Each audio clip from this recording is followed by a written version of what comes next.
네, 안녕하세요. 경자입니다.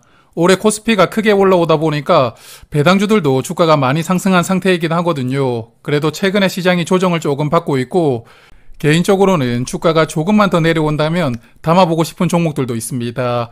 그래서 오늘은 제가 생각하고 있는 두 종목에 대해서 조금 말씀을 드려보겠습니다. 자, 먼저 한국 고배당주 상황부터 말씀을 드려보면 지난 정부에서 강조를 했던 밸류업이 사실 정권이 변경되다 보니까 약간 애매한 상황이긴 하거든요. 아무래도 강제성이 떨어지다 보니까 새롭게 밸류업을 하겠다는 회사들도 지금은 거의 없고요. 그리고 기존에 발표되었던 계획들도 약간 흐지부지 되는 종목들도 있기는 합니다. 그렇지만 자체적으로 밸류업을 아주 착실하게 하는 종목들이 있고요. 그런 종목들이 대부분 배당금을 많이 주는 고배당주로 분류가 되고 있기 때문에 한국 시장 대비 성과가 굉장히 아웃퍼폼하고 있습니다. 그래서 국내 고배당주에 투자하는 ETF 중에 대표 상품이라고 볼 수가 있는 플러스 고배당주 월봉 차트를 보시면요. 거의 3년 동안 주가가 100% 넘게 상승을 하고 있는데 3년 동안 주가가 2배 올랐다는 의미이거든요. 그리고 특히 작년에 밸류업을 시작한 이후로는 주가 상승세가 아주 가파르게 올라오고 있습니다. 그래서 올해도 너무 가파르게 올라왔다 보니까 최근에는 조정을 조금 받고 있는 상황이긴 한데요. 그렇기 때문에 주가가 조금 더 조정을 받지는 않을까 기다리는 분들도 많지 않을까 생각합니다. 그래서 오늘 컨텐츠가 그런 분들을 위한 내용이 될 수도 있겠는데, 자, 그러면 서로는 여기까지 하고요. 이제 오늘 말씀드리려는 두 종목 중에 먼저 첫 번째 종목을 만나보겠습니다. 제가 현재 일반 기업 중에서 가장 조정을 기다리고 있는 종목은 KTNG입니다. 올해 상반기까지 투자를 했던 종목이다 보니까 구독자 여러분들께서도 아마 친숙하신 종목이실 텐데요. 그러면 이 종목은 어떤 매력이 있는지 차근차근 말씀을 드려볼 텐데 먼저 실적부터 체크를 하겠습니다. 자, KTNG의 최근 3년 실적을 보면 조금 정체되고 있는데요. 매출액은 약 5조 8천억 원에서 5조 9천억 원 정도로 정체가 되고 있고 영업이익도 22년에는 1조 2,600억 원이었는데 23년과 24년에는 약 800억 원에서 1,000억 원 정도 내려왔거든요.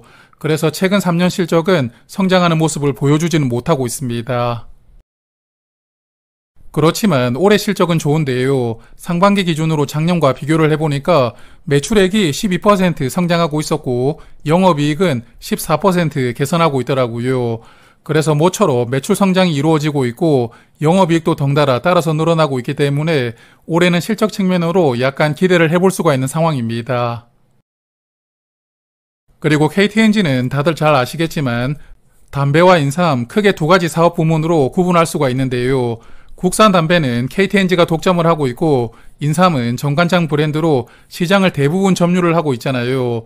그래서 올해 상반기 실적을 보면 모든 부문이 골고루 성장하고 있지만 특히 담배 사업이 회사의 성장을 주도하고 있다고 합니다. 그래서 한국 사람들 중에서는 담배를 끊는 사람들이 조금씩 늘어나고 있는데 왜 담배가 잘 팔리는 것이냐 이런 생각을 하실 수가 있는데요.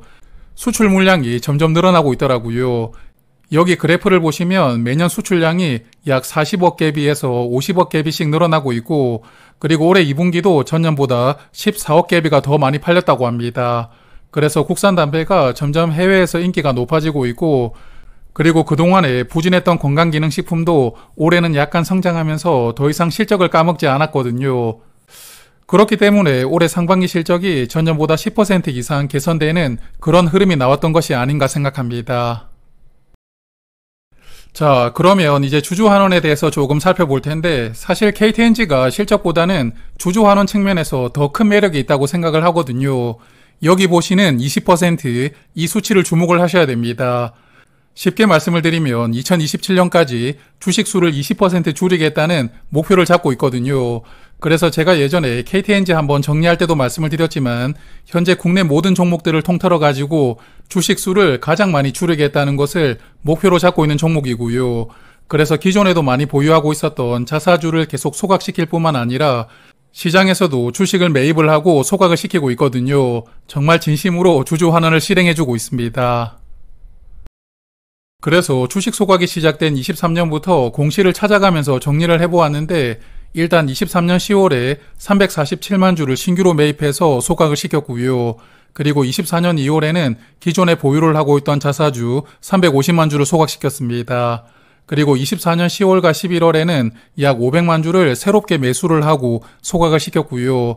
그리고 올해 2월에는 기존에 보유하던 자사주를 330만 주를 소각시켰으니까 이걸 다 합쳐보면 최근 2년 동안 주식 소각으로 발행된 주식이 약 11%가 줄어들게 되었습니다. 그리고 올해 하반기에도 또 주식을 소각시키려고 자사주를 매입하고 있는데요. 3천억 원 규모로 지난 8월 6일부터 매입하기 시작했는데 11월 7일까지 매입하는 일정이거든요. 아마 이번에 매수하는 수량도 올 연말 즈음에는 소각을 시킬 것이고 그렇게 되면 주식 수가 조금 더 줄어들 것이라고 예상됩니다. 자, 그래서 이렇게 주식 수를 20% 줄이겠다고 약속을 했고 올해까지 다 합치면 거의 13% 정도가 줄어들 것이라고 예상이 되는데요. 그런데 주식 소각으로만 주주 환원을 하는 것이 아니고 배당금은 또 배당금대로 매년 잘 지급을 하고 있거든요. KTNG는 매년 6천억 원 규모로 현금 배당을 하고 있고 그리고 올해도 마찬가지로 동일한 규모로 배당금을 지급할 것이라고 예고를 해주고 있습니다. 그래서 배당금을 지급하는 규모는 6천억 원으로 동일한데 주식을 소각시키다 보니까 배당을 줘야 되는 주식 수가 계속 줄어들잖아요. 자연스럽게 배당금은 조금씩 늘어나고 있습니다. 그래서 21년부터 배당금이 매년 200원씩 늘어나는 추세를 보여주고 있는데 올해 상반기는 작년보다 200원 더 많은 1,400원을 배당했거든요. 그래서 아마 올해도 무난하게 작년보다 배당금은 200원은 더 늘어날 것이라고 예상합니다. 그래서 올해 배당금은 5,600원 정도를 예상하고 있는데요. 오늘 주가를 기준으로 배당률이 4.1%로 예상이 되는데 배당률이 그렇게 높은 편은 아니잖아요. 그렇지만 주식 소각까지 함께 감안을 해본다면 배당률 측면에서도 충분히 매력을 찾을 수가 있는 그런 종목이라고 생각합니다. 그리고 정부가 추진하고 있는 배당소득 분리과세가 최종적으로 어떻게 기준이 정해질지는 모르겠지만 일단 현재 버전으로 KTNG는 기준을 만족하고 있습니다. 배당 성향이 40% 넘어가면 기준을 만족하게 되는데요. 최근 3년 동안 배당 성향이 50% 넘어가고 있으니까 배당소득 분리과세가 확정이 된다면 KTNG도 당연하게 혜택을 볼 수 있을 것이라고 저는 예상합니다. 자, 그래서 저는 KTNG를 작년 말과 올해 초에 매수를 했었고요. 이후에 조금씩 나누어서 매도를 하다가 올해 6월에 전부 정리를 했었는데 이 당시에 제가 마지막으로 정리를 했을 때 주가가 12만 5천 원이었습니다. 그런데 제가 정리하고 난 뒤에도 주가가 더 올라오더니 지금은 약 13만 7천 원에 거래가 되고 있더라고요. 그래서 혹시나 주가가 13만 원 아래로 빠진다면 다시 사보고 싶기는 한데 그동안의 KTNG 주가 흐름을 보니까 자사주를 매입하는 동안에는 주가가 잘 빠지지 않더라고요. 그래서 자사주 매입이 끝나는 12월 이후에 혹시나 주가가 조정을 조금 받는다면 그때는 저도 다시 식구로 맞이해 볼 생각을 하고 있는데요. 여하튼 기회가 올지 잘 살펴볼 생각입니다. 자, 그러면 이번에는 금융주 중에서 하나를 골라볼 텐데요. 바로 은행 대장주인 KB금융이 조정이 조금 나오기를 간절하게 기다려보고 있습니다. 그래서 일단 실적부터 체크를 해보면 최근 3년 동안 이익은 정말 빠르게 늘어나고 있더라고요. 22년의 영업이익은 약 5조 2천억 원이었는데 작년에는 8조 원이 되었으니까 거의 2년 만에 60%가 증가했고요. 그리고 순이익도 3조 9천억 원에서 5조 원으로 2년 만에 거의 1조 원이 넘게 늘어났거든요. 그래서 실적을 보시면 아시겠지만 정말 돈을 잘 벌고 있는 기업 중에 하나입니다. 그래서 작년까지 너무 실적이 빠르게 늘어났다 보니까 올해 상반기는 조금 쉬어가는 것 같거든요. 영업이익이 전년보다 5% 줄었고 대신에 순이익은 25%가 늘어나고 있는데 여하튼 작년까지 워낙 빠르게 실적이 늘어났기 때문에 올해는 현상 유지만 해줄 수가 있다 하더라도 저는 대단한 것이 아닌가 생각합니다. 자, 그래서 실적 측면에서는 아주 좋은 모습을 보여주고 있고요. 그러면 주주 환원은 어떤지도 살펴보았는데 요즘에 금융지주들은 CET1이라고 부르는 지표를 IR 자료 첫 페이지에 공개를 하고 있거든요. 한국말로는 보통주 자본 비율이라고 부르는데 쉽게 말씀을 드려보면 은행이 혹시 발생할 수가 있는 리스크에 노출되었을 때를 대비를 해가지고 자기 돈을 얼마나 가지고 있느냐를 비율로 보여주는 지표입니다. 그래서 이런 비율이 높으면 높을수록 은행이 자기 돈을 많이 가지고 있는 것이니까요. 리스크에 잘 대응할 수가 있다고 볼 수가 있겠고 이 비율이 13% 이상 유지가 되는 것이 글로벌 스탠다드입니다. 그래서 KB금융의 경우에는 돈을 많이 벌어가지고 자본 비율이 13%를 넘어가는 돈에 대해서는 주주환원에 사용하겠다는 것을 밸류업 목표로 설정하고 있습니다. 그래서 KB금융 역시 엄청난 속도로 자사주를 매입하고 있고 소각을 시키고 있는데요. 23년에는 539만 주를 소각시켰고 작년에는 998만 주, 그리고 올해는 1207만 주를 소각시켰고요.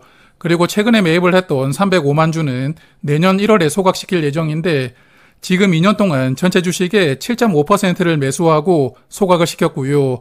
다 합쳐보면 2조 원이 넘는 돈을 자사주 매입에만 사용하고 있습니다. 그리고 이번에 2분기 실적을 발표하면서 또 자사주를 매입하겠다고 공시를 하더라고요. 이번에는 6,600억 원 규모로 약 570만 주를 소각시키는 게 목표인데 내년 1월 9일까지 매입하는 일정이거든요. 그래서 이 물량은 내년 주주총회 하기 전에 소각을 시킬 것이라고 예상합니다. 그래서 KB금융도 3년 동안 거의 10% 가까운 주식을 그것도 시장에서 매수를 하고 소각을 시키고 있다 보니까 주가가 많이 올라왔는데요. 잠시 후에 한번 살펴보도록 하고 그러면 이제 배당금도 체크를 해보겠습니다. 자, 배당금을 보시면 KB금융도 매년 늘어나고 있습니다. 21년도에 2,940원이었던 배당금이 작년에는 3,174원으로 매년 조금씩 늘어나고 있는데요. 그리고 올해는 1분기와 2분기에 912원, 920원을 배당했는데 주식을 계속 소각을 시키고 있다 보니까 배당금을 줘야 되는 주식 수가 계속 줄어들고 있잖아요. 그러다 보니까 배당금이 분기마다 조금씩 늘어나는 그런 특징을 가지고 있는 종목입니다. 그리고 저는 KB금융의 올해 배당금이 약 3,680원 정도로 예상을 하고 있는데 1분기와 2분기 배당금보다 약간 더 많아지는 것으로 추정을 해본 배당금이거든요. 아마 얼추 비슷하게 나오지 않을까 예상하고 그래서 제가 예상한 대로 배당금을 받는다면 현재 주가 기준으로 배당률은 3.4%입니다. 고배당주라고 분류하기는 조금 어렵겠지만 그래도 주식 소각에 워낙 많은 돈을 사용하고 있잖아요. 주식 소각까지 고려를 했을 때는 매력적인 배당주라고 생각합니다. 그리고 KB금융은 작년에 배당 성향이 23.6%였더라고요. 분리과세 기준에는 약간 부족한 상황이긴 한데 그래도 배당금을 조금만 더 늘리면 배당 성향 25% 넘기는 게 그렇게 어렵지는 않을 테니까요. 아마도 배당소득 분리과세가 시행이 된다면 KB금융도 별 무리 없이 기준에는 포함될 수 있을 것이라고 생각합니다. 자, 그래서 그동안의 실적도 아주 좋았고요. 또한 자사주도 정말 빠른 속도로 매입을 하고 있다 보니까 주가가 많이 올라왔거든요.